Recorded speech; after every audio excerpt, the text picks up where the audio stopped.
Andrew here, and welcome to today's video where I thought it would be fun to have a little bit of a chat about this thing right here, the Nintendo Switch, and just kind of my experiences with the console and my thoughts all about it since I obtained one back for Christmas of 2017. This is also actually going to be a little bit of a follow-up to a video that I made in January of 2017, right after Nintendo kind of revealed the Switch, and where I gave my thoughts about how I thought the console would do and kind of my expectations of it. So this is going to be following up some of my thoughts said in that video, and we're going to see, did it do kind of what I was expecting, or did it take a different direction and maybe surprise me in some areas? Of course, this right here is the Super Mario Odyssey Special Edition box, which came bundled with the game naturally, and it's really strange. I don't understand why Nintendo, when they come out with bundles, it's like they just disappear. Like, this was out for a very limited time at the end of 2017. And it's like you won't find it anywhere today. It seemed like there was a Splatoon bundle, and there was like a Pokemon bundle, and I think a Smash Brothers bundle. I'm not sure why Nintendo does that, where it's like if you don't buy the bundle immediately after it comes out, you're not going to have an opportunity to get it later on. It's just so strange. I'm not sure why they always have to make their items so scarce. I guess they figure that, people will buy them up. But I feel like even if they did, like multiple runs of things, people would still buy them up anyway, because it's Nintendo. But no, that's not what this video is supposed to be getting on about. The number one thing that I was worried about, or rather I think thinking about in regards to the Nintendo Switch, when they were transferring from the Wii U to the Switch, I said, it's going to be about the games. If Nintendo wants to grab back that audience that they were very clearly losing with the Wii U, they definitely had to be on the ball and bring out some good games and make the Switch a console that appeal definitely not just to the younger gaming crowd or the more casual crowd, but definitely to the more hardcore gaming crowd as well. And they have most certainly done that with their games. I am very impressed with so many Switch games, and less than 2 years of owning a Switch, I already own more Switch games than I did Wii U games, and it's just because of the incredible variety that you get when it comes to Switch games. You, of course, finally, after like two generations of the Nintendo's consoles not really having kind of, the big mainstream games that appeared on the other more modern consoles, so the Switch is finally getting its hands on those. Like, of course, this is the Crash trilogy right here. For the Wii and Wii U, in the Wii's case, many times when a big game came out on the Xbox 360 and PS3, the Wii would get kind of a dumbed down version. But of course, or sometimes on the Wii U, just wouldn't get a version at all. The companies would just totally skip it. But now with the Switch, companies are finally, seeing Nintendo as a leader in gaming again and bringing their big games to it. So I have had a ton of fun playing Crash Trilogy on my Switch. The Switch also is awesome in the indie release category. Not just online, but also many indie games get physical releases as well, which is really nice. They usually even include, like bonus stuff too. Like, when it comes to the indie games, you're typically not just buying the game on a cartridge. Like, for example, Undertale, it has like a, like an art book and all sorts of stuff up there. So it's really neat, being able to buy even, the not AAA titles on cartridges as well. Also, the Switch is region-free, so you can play games like Okami. Of course, it came out digitally in North America, but, again, physical is always awesome to own. So you can pick up the Japanese copy, and since it will recognize that there was an English version of this game released, it will actually give you the option to play the game in English if you wish to. So that is really cool. And of course there is also, all sorts of Nintendo first-party games as well, which would typically, for especially the Wii and Wii U era, be why you were buying the Nintendo console. But now with the Switch, it's definitely not just about Nintendo's games. There's also, as I showed, a ton of great things from other publishers, and even, if those games are also on another console, you might want to buy it on the Switch because it is portable. And that is the second thing that I was kind of thinking about in regards to the Nintendo Switch, is like, the Wii U had the screen as well, and it wasn't something I really used, or I don't think many people, really thought too much about playing their games just on that. People mostly just, it was either for a map or whatever if the game was showing it, or in many cases, you just like forgot that the screen was even there. Like if you're playing Donkey Kong Country Tropical Freeze, I don't think that anything is even shown on the bottom screen, so it was really, really useless. But in terms of actually, the portability of the Switch, it's definitely a lot better than I was expecting, and I really like the way that the Switch feels in your hands. And yeah, it's just overall really great to be able to play games off of the TV, and then on the TV when I wish to. The one thing I did also mention in my other video, where I talked about my first impressions, was the battery life. and it does last, you know, around 3 hours when you're playing bigger games like, you know, Breath of the Wild and such. Although I've realized that if you're playing Undertale, it will sometimes last for, like, you know, way longer than that, over twice as long. Like, it's just such a, you know, a basic game compared to those bigger ones. So that's kind of neat. I don't do too much, you know, playing off of the base. I usually have my Switch docked when I'm playing it, so the battery life doesn't matter to me too much. I know that there is also now talk of newer Switches coming out, like maybe a Switch, you know, XL, or maybe, you know, like a more like a 2DS-esque Switch. So it'll be interesting to see if in these revisions they do increase the battery life when playing, you know, the more, you know, heavy games such as Breath of the Wild and Odyssey. Of course, speaking of those two games, you know, that is a huge draw for the Switch. Not just, you know, it's not just another Nintendo console where they're playing it very safe. I did definitely have that problem with the Wii U, where all of Nintendo's games felt like, you know, they weren't really doing, you know, too many innovative things. You know, 3D World was just 3D Land with some cat suits added in. But Odyssey really was a fantastic Mario game that I was really impressed with how they kind of pushed the boundaries of what Marios have been. What Mario games have been in recent years. I actually, funnily enough, talked about this, I think, in yesterday's Donkey Kong Country 2 Lost Levels video, where I was also talking about recent Mario games and what's been going on in them. But yeah, it's just so cool to see, you know, Mario go to all these places that he just hasn't gone to. Like, I think the last time he really did anything amazing was like when he went to the slums in Paper Mario: The Thousand Year Door. Can you imagine, like, Rogueport in a modern Mario game with, like, the crime and, you know, the gunge and all that? Like, it would never happen. You know, it's definitely not happy and cheery enough for the Nintendo's modern take on Mario. But then you get Mario Odyssey, and you get, like, you know, the Destroyed Kingdom with the massive dragon thing, and of course you get, you know, New Donk City. All these places that Mario just hasn't gone before, so I'm super impressed, you know, with the games that we've seen on the Switch. Of course, you know, Breath of the Wild as well, also fantastic. So it will be super interesting to see if Nintendo keeps that up. But I'm really afraid that, you know, now we've gotten some awesome games. I mean, there was, of course, you know, there's a lot of re-releases as well, which we'll talk about. But there is Mario Maker 2 coming out, which looks really good.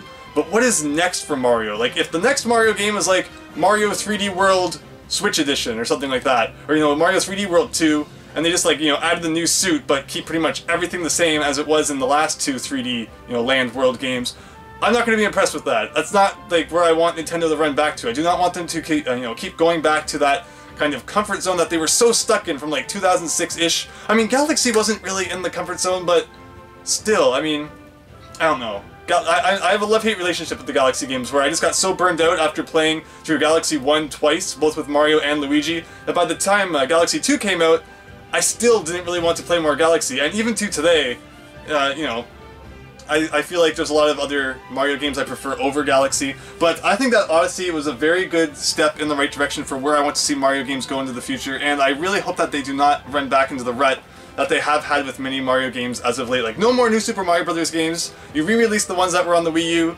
You know, Mario Maker 2 is awesome. Maybe somewhere down the line release like a Mario Maker 3 with, like, you know, some of the 3D games added in. That would be neat. But I really hope to see more kind of open-worlded Mario games like we got with Odyssey. If I have to say that there was one game I really have been kind of disappointed with on the Wii U, or on the Switch rather. I remember I did this in the video where I first talked about the Switch. I would constantly mix up the words Wii U and Switch, so I don't know why that's probably going to happen again today, but, you know, keep the tradition going. But one game that, when it was released, I was really looking forward, or not released rather, when it was announced, I had really high hopes for, and I think a lot of people were let down when it was released, is Super Mario Party. And it's so strange because, you know, I had such high hopes, considering that the Switch started out with Mario Odyssey and Breath of the Wild. Although, some of the games since then have kind of been, you know, like, especially since those two were so good. I guess some of them haven't lived up to my expectations, and Super Mario Party is definitely one of those where it gave us that impression that, yes, it's going to go back to the way that Mario Party was on Nintendo 64, or, you know, especially some of the GameCube ones and such. But it just did it in such an underwhelming way, where there's just, you know, hardly any boards, and it just overall isn't nearly as fun as a Mario Party game that came out literally, you know, 20 years before it. I would, any day of the week, play the original Mario Party for N64 over Super Mario Party. Like, just think about the original Mario Party. You know, it had more boards than this. It had extra modes like the minigame island. You know, it had more mini games and such, and it just overall felt like much more, you know, of a game with much more depth than Super Mario Party had. Like, people will point out, like, yeah, but they went back to the board and not the car mode. But it doesn't really make up for the fact that it feels like this is significantly lacking compared to so many Mario Party games that came before it. I mean, like, you even look at, like, Mario Party 2 had the minigame coaster, and it had more boards than Super Mario Party had, and then just more features overall. Mario Party 3 introduced a story mode. Like, if Super Mario Party had a story mode of some sort, even then it would have at least felt like there was a little bit more meat to it.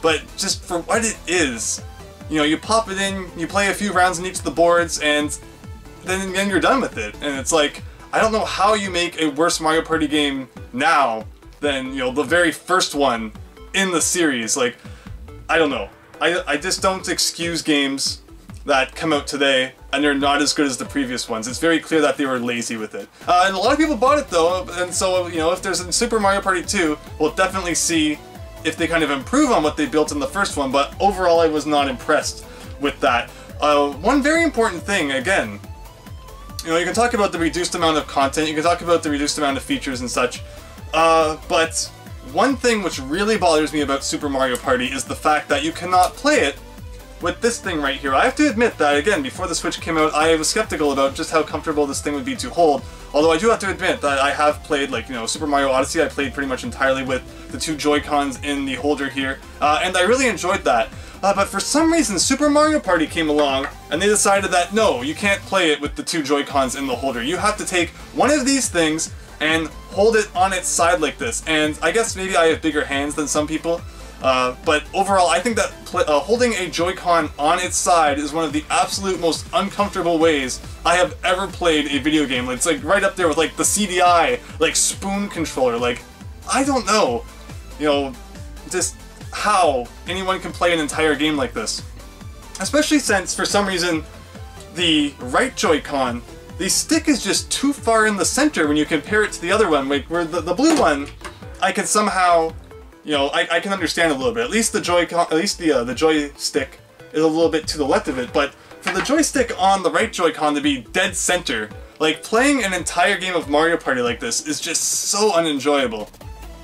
That, yeah, like, I was really hoping that once the Switch came out, because I figured every single game would have to be playable both in the, you know, in portable mode and on the TV mode, that would have guaranteed that there was no games I went back to, you know, being over motion control-y and such. But for Mario Party to come along and force you to use a Joy-Con on its side, like, that was just like, you know, the final strike. And me saying, like, you know, this game really fell below the expectations that I had before it came out. And I know a lot of people, I think, kind of enjoyed Super Mario Party, but just, yeah, when you take into the fact that it's just so lacking in features, and, you know, it's not fun for more than, like, you know, you play each of the boards once, and they're so small that it's not like, you know, you want to go back and play them, because it might play out differently than it did the first time. There's just so little to do in each of those boards, where, like, you've played it once, and you feel no need to go back and play it again. Meanwhile, I could go back and play any of the 64 or GameCube Mario Parties right now, and probably have a completely different experience than, you know, I've had in almost any game I've played in one of those before. So that really dropped, you know, they really dropped the ball on that. Also, again, it's funny that they're still kind of, you know, Nintendo still kind of doesn't want to let go of motion controls. Like I said, I played Mario Odyssey entirely with this thing, but then motion controls get added in really arbitrary ways at times. Like, when you're climbing up a vine, it's like, if you shake the controller, Mario will climb faster. It's like, that's silly. Like why? It's like, you know, I'm gonna, like, you know, take my jaw out or something like that while I'm playing the game. Like, that's just really arbitrary added-in motion controls that, you know, just goes to show that Nintendo kind of still wants to grab onto their old ways, but it's like, don't! You know, you have something good going, do not screw it up going forward. And again, big games that are still announced coming out that, you know, haven't yet are like Luigi's Mansion 3, you know, Yoshi's Woolly World just, not Woolly World, you know, Woolly World 2, you know, Crafted World just came out, so, you know, there's definitely still some interesting things coming out. I am a little bit worried about Luigi's Mansion 3, because I would really like to see it take more of an open, you know, exploration game like the first one, and not the mission-based game of the second one, where many people use, like, the fact that it was on a portable console, and that's why, you know, there's more, you know, lighter, you know, environments, and it was more mission-based on the 3DS, but I'm really hoping that they go back to more of the original design with Luigi's Mansion 3. Unfortunately, it doesn't look so much like they're doing that so far, so I'm a little bit disappointed with that. I would have really loved the original Luigi's Mansion on the Switch, the remake, rather than on the 3DS. But they are actually kind of, it seems like, you know, abandoning the 3DS now and putting all their development onto the Switch, which I'm really happy about. Which is something in my original video when the Switch was announced, I was worried that, you know, they were going to ditch kind of the 3DS line of consoles, and there wasn't going to be a true successor to the 3DS because the Switch was now becoming their portable console, and I was unhappy about that.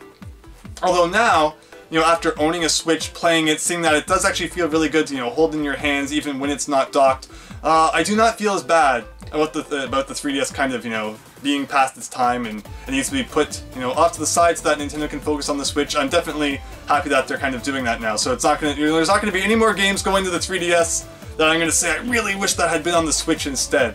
I will really miss, you know, playing games like Layton and Ace Attorney on the 3DS because they're of course perfect for, you know, the console with the stylus and touchscreen. But hopefully, you know, I think that the 3DS trilogy is out, not the 3DS, the Ace Attorney trilogy is out on the Switch now, but I do not need to own the first 3 Ace Attorney games again. This is like the 8th time that they've been re-released. So, I mean, maybe there's like 2 people out there who haven't played those yet who will enjoy that trilogy. But I mean, there was even a trilogy on the 3DS already, so like, why does there need to be more trilogies? No more re-releasing the first 3 Ace Attorney games, please. It's kind of like the new Doom, where every single console gets the first 3 Ace Attorney games. Back to the controller topic though, I do own a Switch Pro controller, and I have to say that this is really good for playing games, especially like, you know, like Crash and stuff, where, you know, this kind of feels more like using the original PlayStation controller than the Joy-Cons in the holder does. But overall, I do like using the Joy-Cons in the holder. And in some cases, though, the buttons are too small. Like, again, I didn't have too much of a problem with it with Odyssey or like Breath of the Wild, because you're not constantly, you know, making massive switches to different buttons. But for something like Crash, it was definitely nice to use the Pro controller. Although, particularly, I've noticed for like Mega Man 11, it was very nice having the Pro controller, because the buttons on this, you know, they were just too small, where I'd be hitting shoot when I didn't mean to, or I'd be hitting jump when I was trying to press shoot or something like that. But having the more spaced out buttons of the Pro controller was definitely nice in that regard. And of course, again, you know, if it had been the Wii U, who knows if Capcom would have taken the time to port, you know, Mega Man 11, at least physically, to the Wii U. I mean, they probably would have, but who knows. But yeah, I mean, again, we got Mega Man 11, which was really nice. I was a little bit disappointed by Mega Man 11. I was hoping that the game would have been a little bit longer, considering it was the first, you know, real, you know, massive, physically released retail version of a Mega Man game in a long time, but I'm not going to complain too much about that. It was just nice to get more Mega Man at all. But with that said, I guess those are just kind of my thoughts. I don't know, did that make any sense? Anything that I just said about how I feel about the Switch? So basically the summary of things is that I'm happy with games that Nintendo is releasing, although I hope that they keep it up. I hope that, you know, the next Mario game that we see does not go back to the kind of safe, you know, hidey-hole version of Nintendo that we had for a lot of the Wii generation and the Wii U generation, where it was just, you know, really, obviously not aimed towards people who had been playing Mario games for quite some time.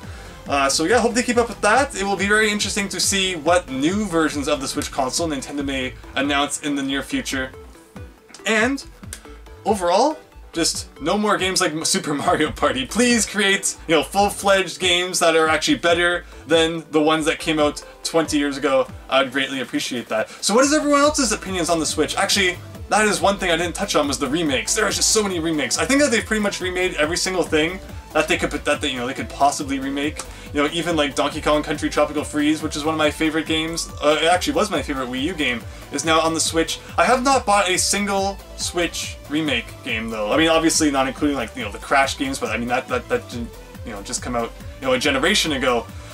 So that, you know, that one can be kind of excused. But I do think that they were porting too many things, but they've pretty much run out of games now, I think. So hopefully they don't release too many more ports. I guess they're good for people who didn't own the Wii U, but there was a time where it's like, you know, come on Nintendo, I'd like some new things, not just all the things that I bought on your last console. And now I'm kind of being punished for being a loyal customer last generation, because I'm just having to sit through you know, like throwing out the same games all over again.